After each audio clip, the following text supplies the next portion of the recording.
अस्सलामुअलैकुम स्टूडेंट, उम्मीद करती हूँ आप सब खैरियत से होंगे। This is me Umme Aman. Student, हमारी एमडी कैट की प्रिपरेशन कंटिन्यू है। हमने लास्ट वीडियो में सर्कुलेशन चैप्टर को इन डिटेल डिस्कस किया। आज की इस वीडियो में हम अपने चैप्टर इम्यूनिटी को डिस्कस करेंगे। ठीक है, इस चैप्टर से इम्पोर्टेंट रीजनिंग क्वेश्चन आपसे पूछे जा सकते हैं। इस चैप्टर के एमसीक्यूज की भरपूर तैयारी कीजिएगा। ठीक है, अपनी एमडी कैट की बुक से और अपनी टेक्स्ट बुक से भी। सही है, अब हम अपने चैप्टर को स्टार्ट करते हैं। वेरी फर्स्ट अगर हम बात करें स्टूडेंट इम्यूनिटी की, कि इम्यूनिटी है क्या। हम अक्सर नाम सुनते हैं इम्यूनिटी का, इम्यूनिटी वीक है, इम्यूनिटी स्ट्रॉन्ग है। सो इम्यूनिटी है क्या बेसिकली। अक्सर हम इन्फेक्शंस के दौरान इम्यूनिटी का जिक्र बहुत सुनते हैं। सही, विच मीन्स के इन्फेक्शन इम्यूनिटी रिलेट करते हैं। किस तरीके से ये है क्या। तो अगर हम बात करें इसकी, is the body ability to resist harmful micro organism, toxin and other foreign agent that may cause infections. ठीक है, तो इन्फेक्शन का इम्यूनिटी से क्या रिलेशन है। इन्फेक्शंस को रोकने के लिए, अब वो इन्फेक्शन किसी भी फॉरेन पार्टिकल्स की वजह से हुआ हो, माइक्रो ऑर्गेनिजम्स की वजह से हुआ हो, या बॉडी में किसी चेंजेस की वजह से हुआ है, उस इन्फेक्शन को रोकने की जो सलाहियत है, उस एबिलिटी को हम कहते हैं इम्यूनिटी। ठीक है, सो इम्यूनिटी कोई अदर अलग से चीज नहीं है। इम्यूनिटी हमारी बॉडी के अंदर जो सलाहियत है, जो एबिलिटी है कि वो रेजिस्ट कर सके, यानी रोक सके माइक्रो ऑर्गेनिज्म से होने वाले इन्फेक्शन को, या किसी भी किस्म के इन्फेक्शन को जो रोक सके, उस सलाहियत को हम कहते हैं इम्यूनिटी। सही, सो इम्यूनिटी क्या है। Immunity is just the ability to resist harmful micro organism infection और अदर इन्फेक्शंस। ठीक है, वो इन्फेक्शन किस तरह कॉज होंगे, किसी फॉरेन एजेंट्स की वजह से कॉज हो सकते हैं, टॉक्सिन सब्सटेंस की वजह से कॉज हो सकते हैं, और डिजीज भी हो सकता है। जरूरी नहीं है सिर्फ इन्फेक्शन हो, डिजीज भी हो सकता है। तो अगर किसी डिजीज से लड़ने की सलाहियत है, तो वो हमारी बॉडी में मौजूद इम्यूनिटी का काम है, वो इम्यूनिटी की सलाहियत है। सही, ना उसके बाद लिखा है student, it is a highly organised defence system working together, working through various mechanism. अच्छा, ये है वर्किंग थ्रू, मतलब ये वर्क करता है, ये इम्यूनिटी जो कि हाईली ऑर्गेनाइज्ड डिफेंस है, यानी ये सलाहियत रखती है कि foreign particle, pathogen, micro organism से अपनी जो मैकेनिज्म है, इंटरनली जो बॉडी का फंक्शन है, उसको उसके लिए लड़ सके, उसके लिए अपना डिफेंस तैयार कर सके। सही, मतलब उसके खिलाफ अगेंस्ट एक्शन ले सके। सही है, लेकिन ये अकेले ये काम नहीं करेगी, ये वर्क करती है वर्किंग थ्रू वेरियस मैकेनिज्म, बाकी मैकेनिज्म्स के साथ भी। अब बाकी मैकेनिज्म से क्या मुराद, बाकी मैकेनिज्म से मुराद कि हमारी बॉडी में जो बाकी इंटरनली फंक्शंस हो रहे हैं, इंटरनली मैकेनिज्म परफॉर्म हो रहा है, उन मैकेनिज्म्स के साथ मिलके इम्यूनिटी हाईली ऑर्गेनाइज्ड होकर वर्क करेगी। सही, सो फॉर एग्जांपल हमारे नोज में हेयर्स है, राइट। अब वो हेयर्स क्यों है, ताकि वो प्रिवेंट कर सके, बचा सके कि कोई टॉक्सिन सब्सटेंस या कोई बैक्टीरिया, माइक्रो ऑर्गेनिज्म अटैक ना करे डायरेक्टली।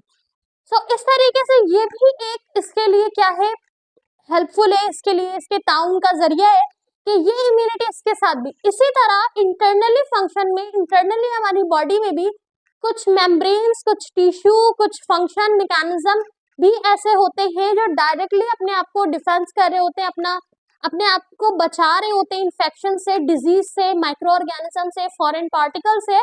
तो ये इम्यूनिटी के साथ मिलके भी काम करते हैं। ठीक है, सो इम्यूनिटी ऐसे तो बचाएगी, रेजिस्ट करेगी, बट साथ ही वेरियस मैकेनिज्म्स के साथ भी मिलके वर्क करेगी। सही, नाउ उसके बाद लिखा है ये मैकेनिज्म प्रोटेक्ट करेगा अगेंस्ट पैथोजिन। पैथोजिन वही माइक्रो ऑर्गेनिज्म और बैक्टीरिया जो हमारी बॉडी में दाखिल होकर हमें हार्म पहुंचाएंगे, नुकसान पहुंचाएंगे, इन्फेक्शन क्रिएट करेंगे और डिजीज क्रिएट करेंगे, उसे हम कहेंगे पैथोजिन। इस पैथोजिन से बचाएगा कौन, हमें इम्यूनिटी। ठीक है, बाकी अदर मैकेनिज्म के साथ वर्क करके। आगे लिखा है immunity is divided into इनेट non specific immunity and the adaptive यानी स्पेसिफिक इम्यूनिटी। अब ये जो हमारे पास एडेप्टिव और इनेट है, ये बेसिकली डिवाइड है, यानी कि क्लासिफिकेशन है किसकी, इम्यूनिटी की। Immunity classified into two. Immunity class classify हुआ है दो इम्यूनिटी में, यानी एक हम स्पेसिफिक इम्यूनिटी कहते हैं, एक को हम नॉन स्पेसिफिक कहते हैं। अब ये स्पेसिफिक और नॉन स्पेसिफिक क्या है, इसे हम फर्दर डिस्कस करेंगे। जस्ट आपको ये याद रखना है कि इम्यूनिटी दो हिस्सों में यानी दो पार्ट्स में डिवाइड है, ठीक है। पार्ट्स तो नहीं कहेंगे, हम ये कहेंगे कि फर्दर दो में इसकी कैटेगरीज हमें देखने को मिलती है। दो कैटेगरी है, एक इनीट है यानी कि नॉन स्पेसिफिक है, और एक हमारे पास स्पेसिफिक है, ठीक है ना। अब ये जो इम्यूनिटी है स्टूडेंट, यानी स्पेसिफिक और नॉन स्पेसिफिक, इसको मजीद क्लेरिफाई करने के लिए हम नाम देते हैं फर्स्ट लाइन ऑफ डिफेंस का, सेकंड लाइन ऑफ डिफेंस का and the third line of defence का, ठीक है। यानी कि इसकी हम कैटेगरी को डिफाइन करते हैं as a first, second and third line of defence, कि किस तरीके से इम्यूनिटी हमारी बॉडी को पैथोजन से, माइक्रो ऑर्गेनिज्म से, बैक्टीरिया से, टॉक्सिन से बचा रही होती है, सही। तो अगर हम बात करें student first line of defence की, तो इसे हम कहते हैं physical and chemical barriers. Physical and chemical barrier से मुराद हमारी स्किन, हमारा डाइजेस्टिव ट्रैक्ट और air पैसेजवे। So air passageway, digestive tract and skin are the physical and chemical barrier, जो कि आता है हमारे फर्स्ट लाइन ऑफ डिफेंस में, ठीक है। अगर हम बात करें student second line of defence की, तो ये हमारे पास होता है नॉन स्पेसिफिक। नॉन स्पेसिफिक से मुराद इनीट, ठीक है। इसके अलावा थर्ड लाइन ऑफ डिफेंस ये होता है स्पेसिफिक डिफेंस, यानी कि हमारे पास एडेप्टिव इम्यूनिटी, सही। अच्छा, लास्ट में एक सबसे इंपॉर्टेंट चीज ये हाईलाइट कर लीजिएगा और याद रखिएगा, these line of defence work together. अब ये तीनों लाइन जो है हमारे पास ऑफ डिफेंस, ये एक साथ वर्क करेंगे, काम करेंगे, ताकि प्रोटेक्ट कर सकें द बॉडी, बॉडी को प्रोटेक्ट कर सकें, ठीक है। And forming are integrated system that act swiftly to prevent and combat infections. Basically ये तीनों लाइन ऑफ डिफेंस जब टुगेदर वर्क करेगी स्टूडेंट, तो ये फॉर्म करेगी एक ऐसे सिस्टम को, एक ऐसे निजाम को जो स्विफ्टली का मतलब होता है क्विकली, ताकि जल्दी से वो बचा सके किसको, एंटीजन से या किसी भी इंफेक्शंस के होने से, किसी भी डिजीज के होने से, किसी भी फॉरेन पार्टिकल्स, टॉक्सिन पार्टिकल्स के क्रिएट होने से या उसके इन्फेक्शन कॉज करने से। सो टेक एक्शन यानी जल्द ही एक्शन लेगी against the infection, against the harmful something. कोई भी चीज जो हार्मफुल है हमारी बॉडी के लिए, माइक्रो ऑर्गेनिज्म की शक्ल में, वेस्ट पार्टिकल्स की शक्ल में, टॉक्सिन की शक्ल में, उन सब से क्विकली एक्शन लेना, उन सब से डिफेंस करना, ये तीनों डिफेंस मिलके एक सिस्टम तैयार करेंगे और वो क्विकली क्या करेगी, एक्शन लेगी। कम्बाट मतलब होता है टेक एक्शन, और अगेंस्ट यानी अगेंस्ट किसके एक्शन लेगी, इन्फेक्शन के, इन्फेक्शन और डिजीज के अगेंस्ट जल्द ही एक्शन लेना, सही। तो ये तीनों डिफेंस मिलके ये काम करेगी। सो हम पढ़ रहे थे स्टूडेंट इम्यूनिटी को। आई होप आपको इम्यूनिटी समझ आया हो कि इम्यूनिटी है क्या। इम्यूनिटी एक सलाहियत है, एक एबिलिटी है बॉडी की ऐसी सलाहियत जो किसी माइक्रो ऑर्गेनिज्म से, इन्फेक्शन से, डिजीज से खुद को बचाए, प्रिवेंट करे, ऐसी सलाहियत को हम कहते हैं इम्यूनिटी। इम्यूनिटी अकेले वर्क भी करती है, बट मोस्टली ये बाकी अदर मैकेनिज्म्स के साथ मिलके वर्क करती है, ठीक है। इम्यूनिटी को कैटेगराइज किया जाता है दो पार्ट्स में, यानी दो कैटेगरी में। सबसे पहला इनीट यानी हमारे पास नॉन स्पेसिफिक, और एडेप्टिव यानी स्पेसिफिक इम्यूनिटी, ठीक है। इसे अगर हम समझे तो हम first line of defence, second line of defence and third line of defence से डिस्कस करते हैं, सही। फर्स्ट लाइन ऑफ डिफेंस यानी फिजिकल एंड केमिकल बैरियर, जिसमें स्किन, डाइजेस्टिव ट्रैक्ट और एयर पासेजेस आ जाते हैं, पासेजवे जो एयर को पास करने का रास्ता है, सही। इसके साथ ही नॉन स्पेसिफिक में हमारे पास कंप्लीट चीजें आएंगी फर्दर, जैसे उसमें बैक्टीरिया होंगे, कुछ हमारे पास सेल्स होंगे जो उसके खिलाफ अगेंस्ट वर्क कर रहे होंगे, अगेंस्ट उसे बचा रहे होंगे, सही। इसके साथ ही थर्ड लाइन डिफेंस यानी स्पेसिफिक डिफेंस। तो इन तीनों को अब हम वन बाय वन डिस्कस करते हैं, ताकि हमें इम्यूनिटी मजीद अच्छे से क्लियर हो जाए।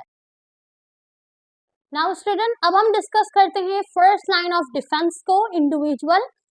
इसमें हम समझेंगे फिजिकल एंड केमिकल बैरियर्स को, कि किस तरीके के बैरियर्स मौजूद हैं जो कि डिफेंस करेंगे अकॉर्डिंग टू इम्यूनिटी और बचाएंगे पैथोजन से, माइक्रोबीज से, माइक्रो ऑर्गेनिज्म से और इन्फेक्शन कॉज करने वाले तमाम टॉक्सिन से। ठीक है, तो अगर हम बात करें फर्स्ट लाइन की, तो first line of defence does not target specific pathogens but rather work as a general barrier. अब हमारे पास जो फर्स्ट लाइन डिफेंस है स्टूडेंट, ये डायरेक्टली टारगेट नहीं बनाता किसी स्पेसिफिक पैथोजन को। जैसे फॉर एग्जांपल कोई पैथोजन है, कोई बैक्टीरिया है, तो डायरेक्ट उस बैक्टीरिया को अपना टारगेट नहीं बनाता फर्स्ट लाइन, बल्कि first line as a physical और केमिकल बैरियर है। तो इसमें हमें कुछ बैरियर देखने को मिलेंगे जो कि पैथोजन से बचाएंगे। सही, हमला नहीं करेंगे, उसे रोकेंगे नहीं, बल्कि डायरेक्ट उसे बचाने के लिए जो है ना चीजों को तैयार करेंगे, फिजिकली भी और केमिकली भी। सही, तो ये हमारे पास होता है फर्स्ट लाइन डिफेंस। अब इस फर्स्ट लाइन डिफेंस के लिए चूंकि टारगेट तो नहीं किया जा रहा किसी स्पेसिफिक पैथोजन को, तो हमारे पास कौन कौन से ऑर्गन एसोसिएट होंगी, कौन कौन सी चीजें एसोसिएट होंगी जो कि फिजिकल और केमिकल बैरियर्स बनाने में हेल्प करेंगी। तो सबसे पहला हमारे पास है student skin. Skin is the largest organ of our body. Skin हमारी बॉडी का ऑर्गन ही है, स्किन हमारी बॉडी का सबसे लार्जेस्ट ऑर्गन है। ठीक है, skin as a physical barrier यहाँ पे हेल्प करेगा और पैथोजन से खुद को प्रिवेंट करेगा, बचाएगा। सही, किस तरीके से? अगर हम बात करें स्किन के स्ट्रक्चर की, the skin act as a physical barrier. सबसे पहले ये तो फिजिकल बैरियर है, केमिकल बैरियर नहीं है, यानी कोई केमिकल हार्मोन ग्लैंड रिप्रोड्यूस नहीं कर रहा, बल्कि ये फिजिकल बैरियर है, ये अगेंस्ट पैथोजन की खड़ा है। ठीक है, जो हमारे पास आउटर लेयर होती है स्किन की, यानी एपिडर्मिस। एपिडर्मिस जो होती है ये स्किन के सबसे आउटर लेयर है। आपने स्किन का स्ट्रक्चर बनाया होगा, हमारे पास स्किन के इस तरह स्ट्रक्चर होते हैं। सबसे लास्ट हमारे पास ग्लैंड और क्या मौजूद होते हैं स्टूडेंट, हमारे पास वेन्स, आर्टरीज मौजूद होती है। ठीक है, नाउ स्टार्ट में कुछ हमारे पास लेयर्स होती है, एपिडर्मिस, डर्मिस। तो जो सबसे हमारे पास स्टार्ट की आउटर लेयर है यानी एपिडर्मिस लेयर, ये मेड होती है टफ सेल से। ये किससे बनी होती है? बहुत ही टफ सेल से बनी होती है। अब ये टफ सेल बचाते हैं, प्रिवेंट करते हैं माइक्रोबीज से फ्रॉम द इंटरनिंग। ठीक है, ये किस तरह बचाएंगे? ताकि ये इस तरह बचाएंगे कि जितने भी माइक्रोबीज, माइक्रो ऑर्गेनिज्म है वो इंटर ना हो सके, दाखिल ना हो सके। ठीक है, तो हमारी बॉडी में डायरेक्टली सबसे पहले जो इन्फेक्शन क्रिएट करने के लिए जो माइक्रोबीज और पैथोजन अटैक करते हैं वो हमारी स्किन से करते हैं। तो जब हमारी स्किन के ऊपर कोई माइक्रोबीज, कोई बैक्टीरिया या कोई माइक्रो ऑर्गेनिज्म, टॉक्सिन हमारे पास पार्टिकल्स आएंगे, तो सबसे पहले जो डिफेंस होगा वो हमारी स्किन होगी। ठीक है, हमारी स्किन की सबसे आउटर लेयर एपिडर्मिस लेयर जो कि टफ सेल से बनी है, वो क्या करेगी? उसे आने से रोकेगी। वो कोई केमिकल तो रिलीज नहीं कर रही, बल्कि फिजिकली रोक रही है। इसीलिए हम स्किन को फिजिकल बैरियर कहेंगे, केमिकल बैरियर नहीं कहेंगे। सही ना? इसके बाद लिखा स्टूडेंट, एक तो पहले स्किन आने से रोकेगी, इंटर होने से रोकेगी। उसके बाद स्किन सिक्रीशन करेगी, किसकी सिक्रीशन करेगी? स्वेट की और ऑयल्स की। सो हमारी बॉडी से जो स्वेट रिलीज हो रहा होता है और जो ऑयल की सिक्रीशन होती है, ऑयल रिलीज होता है। सो ये स्वेट और ऑयल जो है इनके पास कुछ एंटी माइक्रोबियल होते हैं। ठीक है, अब ये एंटी माइक्रोबियल प्रॉपर्टीज जो है ये प्रिवेंट करती है माइक्रोबीज को और पैथोजन को। सही, तो हमारे बॉडी से, हमारी स्पेशली स्किन से जो स्वेट रिलीज हो रहा होता है और जो सिक्रीशन हो रही होती है ऑयल की, इस स्वेट में और इस ऑयल सिक्रीशन में कुछ माइक्रोबियल हमारे पास प्रॉपर्टीज मौजूद होती है, एंटी माइक्रोबियल। अब ये एंटी माइक्रोबियल उस माइक्रोबीज को, माइक्रो ऑर्गेनिजम्स को अटैक करने से रोकती है। ठीक है, हमला करने से बचाती है, प्रिवेंट करती है। सही ना? उसके बाद स्टूडेंट हमारे पास अदर जो बैरियर है that is digestive tract. Digestive tract basically हमारे पास ये एक केमिकल बैरियर है, क्योंकि इसमें एंजाइम शामिल होते हैं। Enzyme in saliva, stomach acid and beneficial bacteria in the intestine. अब हमारे इंटेस्टाइन में कुछ बैक्टीरिया भी मौजूद है। सही, वो बैक्टीरिया हमारे लिए हार्मफुल नहीं है, वो हमारे लिए बेनिफिशियल बैक्टीरिया है। बेनिफिशियल बैक्टीरिया किस लिए? क्योंकि ये वर्क करते हैं टुगेदर टू न्यूट्रलाइज पैथोजन। ठीक है, ये वर्क करेंगे एक साथ ताकि पैथोजेंस को न्यूट्रलाइज किया जा सके before they can enter the body, इससे पहले कि वो बॉडी में इंटर हो जाए। सही। सो हमारे डाइजेस्टिव ट्रैक्ट में सलाइवा में एंजाइम शामिल है। सो वो एंजाइम इसके साथ ही हमारे स्टमक में जो एसिड है HCl एसिड, वो एसिड इसके साथ हमारे स्मॉल इंटेस्टाइन लार्ज इंटेस्टाइन में कुछ बैक्टीरिया है, वो बैक्टीरिया मिल के साथ वर्क करेंगे और इससे पहले कोई माइक्रोबीज कोई पैथोजन दाखिल हो हमारी बॉडी में उसको वो प्रिवेंट करेंगे, रोकेंगे। ठीक है, सो ये हमारे पास एज अ सेकंड बैरियर है।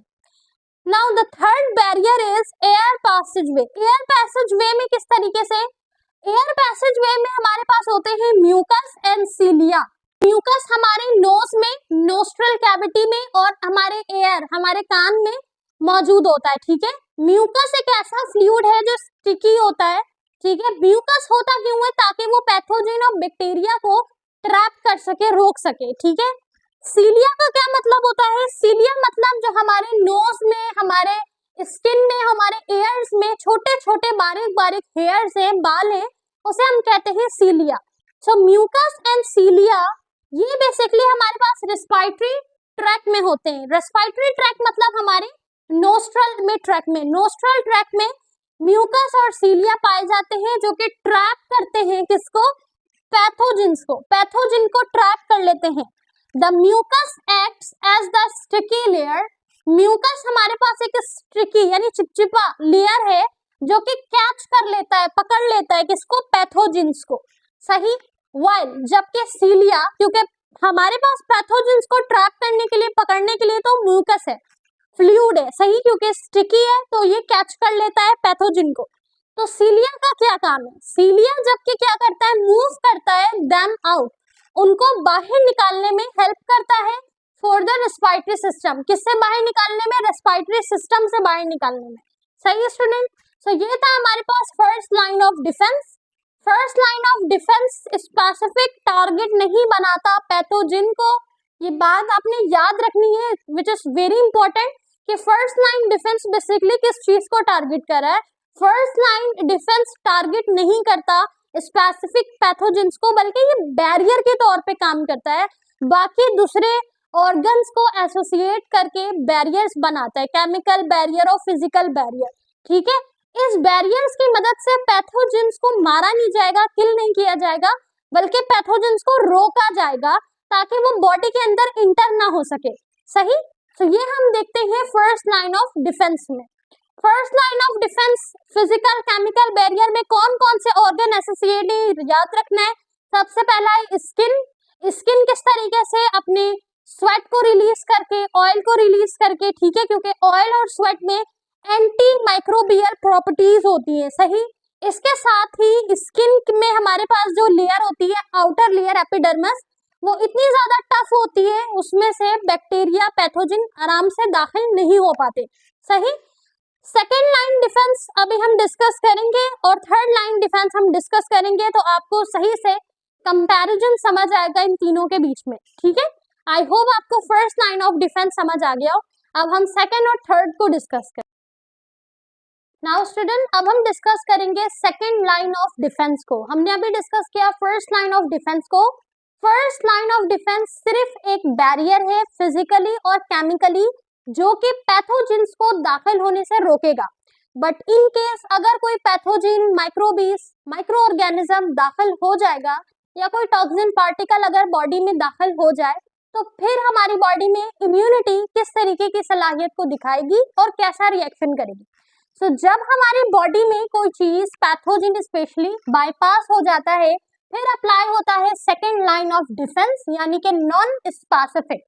अब इसे हम नॉन स्पेसिफिक क्यों कहते हैं, नॉन स्पेसिफिक इसलिए कहते हैं क्योंकि स्टूडेंट यहाँ पर कोई टारगेटिंग स्पेसिफिक हमारे पास जो है पैथोजन नहीं होता। ठीक है, इस डिफेंस में बेसिकली अगर कोई पैथोजन बाईपास हो जाए फर्स्ट लाइन ऑफ डिफेंस से, तो ये फर्स्ट लाइन ऑफ डिफेंस के बाद बॉडी इनिशियली स्टार्ट करेगी, इनिशिएट करेगी नॉन स्पेसिफिक डिफेंस को, यानी कि which provide a rapid response without a targeting specific pathogen.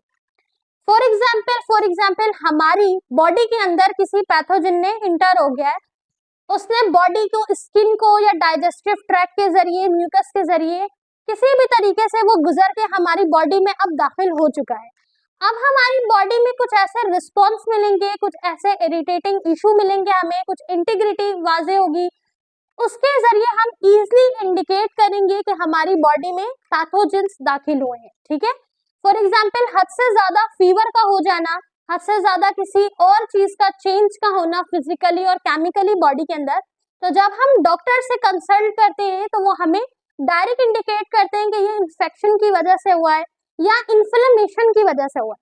अब वो इन्फेक्शन और वो इन्फ्लेमेशन उन्हें कैसे पता चला, ये इंडिकेट करता है हमें सेकेंड डिफेंस। सेकेंड डिफेंस जो है, सेकेंड लाइन ऑफ डिफेंस, जब हमारी बॉडी में कोई इन्फेक्शन, कोई हमारी बॉडी में इन्फ्लेमेशन हो जाता है तो उसका रैपिड रिस्पॉन्स देता है कि आपकी बॉडी में कुछ सडन चेंज हुआ है। ठीक है, किसकी वजह से चेंज हुआ है, पैथोजन की वजह से। सो ये हमारे पास क्या कहलाएगा, सेकेंड लाइन ऑफ डिफेंस कहलाएगा। ठीक है, अच्छा अब अगर हम बात करें स्टूडेंट इन्फ्लेमेशन की, यानी जख्म के होने की, इन्फेक्शन हुआ, उसने जख्म को क्रिएट किया, व्हेन टिश्यू डैमेज होंगे हमारी बॉडी के अंदर, इट इंक्रीजेस ब्लड फ्लो, तो वो ब्लड के फ्लो को बढ़ा देंगे टू द एरिया जहां पर हमें कॉज हुआ है। अच्छा अब आगे redness, heat, soiling which help isolate and remove pathogen. अब फॉर एग्जाम्पल आपके हाथ में, आपकी स्किन के अंदर किसी पैथोजन ने अटैक किया है जिसकी वजह से टिश्यू जो है वो क्या हुआ है, डैमेज हुआ है। अब ब्लड जो है उसका फ्लो बढ़ गया है। ठीक है, तो जब ब्लड का फ्लो बढ़ेगा तो उस जगह पर आपको, उस एरिया में आपको रेडनेस देखने को मिलेगी।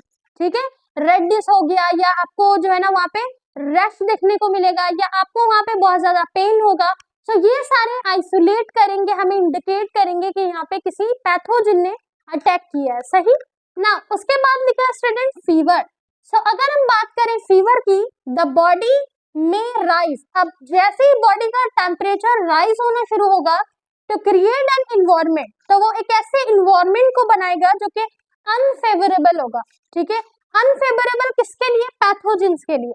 ये हमारा सेकंड डिफेंस है, यानी हमारी बॉडी ये कंडीशन हमें दिखाएगी या ये कंडीशन क्रिएट करेगी पैथोजेंस के लिए कि वो डायरेक्ट खुद ही आउट हो जाए, सही चले जाए हमारी बॉडी से, या तो वो उस चेंज की वजह से, थर्मल चेंज हो, बॉडी का चेंज हो, ठीक है, उसकी वजह से क्या होगा, पैथोजन या तो खुद मर जाएगा, या तो खुद जो है वो उसकी एबिलिटी, अटैक करने की एबिलिटी खत्म हो जाएगी, कम हो जाएगी, या फिर हम इस अनफेवरेबल चेंज की वजह से मेडिसिन का इंटेक करेंगे, इंजेक्शंस लेंगे, तो फिर उस पैथोजेंस को किल किया जाएगा। सही, तो ये सारी चीजें हमारी सेकेंड लाइन ऑफ डिफेंस में आती है। सही, तो जब जब इन्फ्लेमेशन होगी पैथोजन की वजह से तो वो डैमेज कॉज करेगा, रेडनेस, सॉइलिंग और हीट के जरिए। तो मे बी आप मेडिसिन के जरिए और बाकी अदर इंटेक के जरिए इस पैथोजन को किल करें। सही, लेकिन अगर हम बात करें फीवर की, तो फीवर जब हद से ज्यादा टेम्परेचर बढ़ेगा तो वो पैथोजन के लिए भी फेवरेबल नहीं होगा। ठीक है, नाउ लास्ट में लिखा है कॉम्प्लीमेंट सिस्टम, यानी a series of proteins, proteins की series in the blood that help, जो कि हेल्प करेगी आइडेंटिफाई एंड डिस्ट्रॉय पैथोजन। ठीक है, जब हमारी बॉडी में सीरीज ऑफ प्रोटीन होगी तो फिर वो क्या करेगी, कहते हैं ना प्रोटीन, कैल्शियम और विटामिन वाली चीजें हमारी इम्यूनिटी को स्ट्रॉन्ग करती है। इम्यूनिटी को स्ट्रॉन्ग करने से मुराद यानी वो सलाहियत जो रेजिस्ट कर रही थी पैथोजेंस को, माइक्रोबीज को, वो बढ़ती है। ठीक है, अब जैसे प्रोटीन का इंटेक ज्यादा किया गया है तो वो ब्लड के अंदर किस तरह मदद करेगी, वो ब्लड के अंदर आइडेंटिफाई करने में और डिस्ट्रॉय करने में पैथोजेंस को मदद करेगी। किस तरीके से, by enhancing directly lysis of pathogen, यानी डायरेक्टली वो अगेंस्ट जाएगी किसके, पैथोजेंस की। That is the second line of defence, जो कि नॉन स्पेसिफिक होता है, यानी पैथोजन को डायरेक्ट हमला नहीं किया जाएगा, टारगेट नहीं बनाया जाएगा, बल्कि डिफरेंट डिफेंस का हम इस्तेमाल करेंगे थर्मल पावर के जरिए। ठीक है, इसमें ऑस्मो रेगुलेशन भी आ सकती है, जैसे प्रोटीन का जिक्र किया गया आपकी बुक में, लेकिन इसमें बाकी फर्दर चीजें भी एसोसिएट हो सकती हैं जो कि हमारी बॉडी को पैथोजन से बचाएंगी। सही, तो फर्स्ट लाइन इंटर होने से बचाएगी, और अगर इंटर हो जाए तो उससे बचाएगा सेकेंड। नाउ अब हम डिस्कस करते हैं थर्ड डिफेंस को। स्टूडेंट द लास्ट डिफेंस जो हमारे पास है that is third defence, third line of defence यानी कि स्पेसिफिक डिफेंस। अब हम इसे स्पेसिफिक डिफेंस क्यों कहते हैं, क्योंकि ये स्पेसिफिक टारगेट पैथोजेंस के ऊपर करेगा, ठीक है। यानी जो पैथोजन हमारे पास फ्यूचर में इन्फेक्शंस कर सकते हैं या वो इन्फेक्शन जो क्रिएट हो चुका है उससे बाद में इम्यूनिटी को किस तरह स्ट्रॉन्ग करके आने वाले फर्दर इन्फेक्शन से बचाया जाएगा, ये हम जो है डिस्कस करते हैं थर्ड लाइन ऑफ डिफेंस में। इसीलिए हम इसे कहते हैं स्पेसिफिक डिफेंस, ठीक है स्टूडेंट। अच्छा, अब इसमें बेसिकली होता क्या है, this is the target adaptive response. ये एक अडेप्टिव रिस्पॉन्स है, ये इन्वॉल्व होता है रिकॉग्नाइजिंग स्पेसिफिक पैथोजेंस पे, यानी स्पेसिफिक पैथोजेंस को जो है पहले रिकॉग्नाइज किया जा चुका होता है एंड क्रिएट अ मेमोरी, और इसमें एक मेमोरी क्रिएट की जाती है उन पैथोजेंस के लिए ताकि नेक्स्ट टाइम अलाउ किया जा सके फॉर फास्टर रिस्पॉन्स, ठीक है, ताकि तेजी से रिस्पॉन्स किया जा सके इन फ्यूचर इन्फेक्शंस, ताकि आगे कोई फ्यूचर में इन्फेक्शंस ना हो सके। सही, तो हमने जैसे बात की थी सेकेंड लाइन ऑफ डिफेंस में कि basically second line of defence जब हमारी बॉडी में कोई पैथोजेंस, कोई माइक्रोबीज इन्वॉल्व हो जाते हैं, इंटर हो जाते हैं, तो second line of defence initiate होती है, स्टार्ट होती है, ठीक है। तो वो हमें कुछ रिस्पॉन्स देती है ताकि हम उस पैथोजेंस को अटैक कर सके या उसके ऊपर अगेंस्ट उसके वर्क कर सके, कोई हम जो है ना वो एंटीबायोटिक ले सके, ठीक है, ताकि हम उसे रोक सकें, सही है, उससे प्रिवेंट किया जा सके। लेकिन अगर हम थर्ड लाइन ऑफ डिफेंस की बात करें तो इसमें एक मेमोरी बनाई जाती है। फॉर एग्जांपल अब सेकेंड लाइन में जो हो चुका, यानी जिस बैक्टीरिया ने, जिस पैथोजन ने अटैक कर लिया है, अब हमारी बॉडी, हमारी इम्यूनिटी उससे पहले अलर्ट हो जाती है, तैयार हो जाती है, ठीक है। इसकी बेस्ट एग्जाम्पल है पोलियो। जैसे स्टूडेंट पोलियो के लिए जो कतरे और इन्फेक्शंस के लिए बचाने के लिए जो इंजेक्शंस लगाए जाते हैं, ठीक है, न्यू बॉर्न बेबी को या बर्थ के टाइम जितने भी इन्फेक्शंस के बचाव के लिए जो इंजेक्शंस लगाए जाते हैं वो इसीलिए लगाए जाते हैं ताकि उनकी बॉडी, उनकी इम्यूनिटी अलर्ट हो सके। तो हमारी इम्यूनिटी जब एक चीज को देख लेती है, एक चीज को बर्दाश्त कर लेती है, ठीक है, एक चीज से रिलेट कर लेती है, फिर नेक्स्ट टाइम जो है ना जब वो इन्फेक्शन या पैथोजन अटैक करने आएंगे तो फिर हमारी इम्यूनिटी उससे अच्छे से डिफेंस करती है। सही, तो जितने भी स्टार्ट लेवल में जितने भी इंजेक्शंस लगाए जाते, इसीलिए लगाए जाते हैं ताकि फ्यूचर में इस तरीके की इन्फेक्शन से, पैथोजन से खुद बॉडी जो है वो लड़े उसके अगेंस्ट और अपने आप को बचाए। सही, तो यही काम होता है थर्ड लाइन ऑफ डिफेंस में। अच्छा, आगे लिखा है T and B cell play a major role. अब टी और बी सेल यहाँ पे मेजर रोल प्ले कर रहे होते हैं। The T cell attack infected cell while B cell produce antibody. अब टी सेल जो है ना वो अटैक करता है इन्फेक्टेड सेल को, सही, जबकि बी सेल जो है वो प्रोड्यूस करता है एंटीबॉडीज ताकि वो अगेंस्ट जाए किसके, स्पेसिफिक पैथोजेंस के। सही, तो टी सेल और बी सेल जो है वो शामिल होते हैं थर्ड लाइन ऑफ डिफेंस में। अगर हम बात करें एंटीबॉडीज की, ये स्पेशलाइज्ड प्रोटीन है जो कि बाइंड होते हैं किसके साथ, एंटीजेंस के साथ, और इसको लगाया जाता है पैथोजेंस में। Now marking them for destruction of other immune cell, ताकि ये जितने भी इम्यून सेल हैं वो मिलकर इसको खत्म कर सकें, डिस्ट्रॉय कर सकें। सही, तो टी सेल और बी सेल यहाँ पर मेजर रोल प्ले करेंगे। टी सेल जो है वो क्या करेगा स्टूडेंट, अटैक करेगा हमारे पास इन्फेक्टेड सेल के ऊपर। बी सेल जो है वो एंटीबॉडी प्रोड्यूस करेगा। और अगर हम एंटीबॉडीज की बात करें तो एंटीबॉडीज एक स्पेशलाइज्ड प्रोटीन है जो कि बाइंड होगा एंटीजन के साथ और वो अटैक होगा किसके ऊपर, पैथोजन के ऊपर। सही ना, उसके बाद लिखा student memory cell. Memory cell मतलब after any infections memory T and B cell remains in the body, ये बॉडी में रिमेन रह जाते हैं, ready to recognise and response quickly, ताकि वो जल्द ही रिकॉग्नाइज कर सके पैथोजन को और क्विकली जो है ना अटैक कर सके।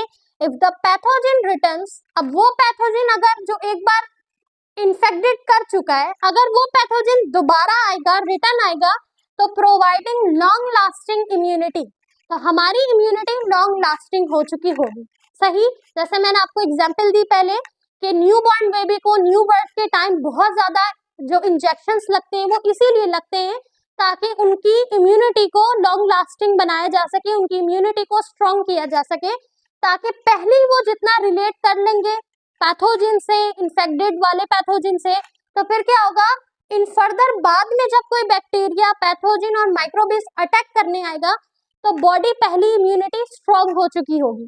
सही, तो ये सारी चीजें होती हैं थर्ड लाइन ऑफ डिफेंस में। यहाँ पर क्रिएट की जाती है मेमोरी। सही, अच्छा, अगर आपसे कोई एमसीक्यूज में, क्योंकि हम एमडी कैट की प्रिपरेशन कर रहे हैं, तो एमसीक्यूज में अगर आपसे वन लाइन पूछा जाए, first line of defence, second line of defence and the third line of defence, तो इसमें आप किस तरह लिख सकते हैं? फर्स्ट लाइन ऑफ डिफेंस में हम लिखेंगे केमिकल एंड फिजिकल बैरियर, ठीक है। सेकेंड लाइन ऑफ डिफेंस जो कि चेंज देगा हमें रिस्पॉन्स, यानी कि क्विकली रिस्पॉन्स प्रोवाइड करेगा, ठीक है, क्विकली चेंज प्रोवाइड करेगा। सही, थर्ड लाइन ऑफ डिफेंस में आप लिखेगा क्रिएट अ मेमोरी, ठीक है, टी और बी सेल की मेमोरी क्रिएट करेगा ताकि फ्यूचर में होने वाले इन्फेक्शन से पहले ही बचा जा सके। सही स्टूडेंट, तो ये हमारे पास कंप्लीट चैप्टर था इम्यूनिटी का। आई होप आपको इम्यूनिटी अच्छे से समझ आ गई हो। इम्यूनिटी के टॉपिक में आपको कोई सवाल हो, फर्स्ट लाइन, सेकेंड लाइन और थर्ड लाइन ऑफ डिफेंस में कोई सवाल हो तो आप जरूर कमेंट में पूछिएगा। आई होप आप अपना प्रॉपर नोट्स बना रहे हो, नोट्स जरूर बनाना है ताकि वो रिवीजन के दौरान आपको हेल्प करे। एमसीक्यूज की तैयारी एमडी कैट की बुक से कीजिए और अपनी टेक्स्ट बुक से भी। Take care of yourself. अल्लाह हाफिज।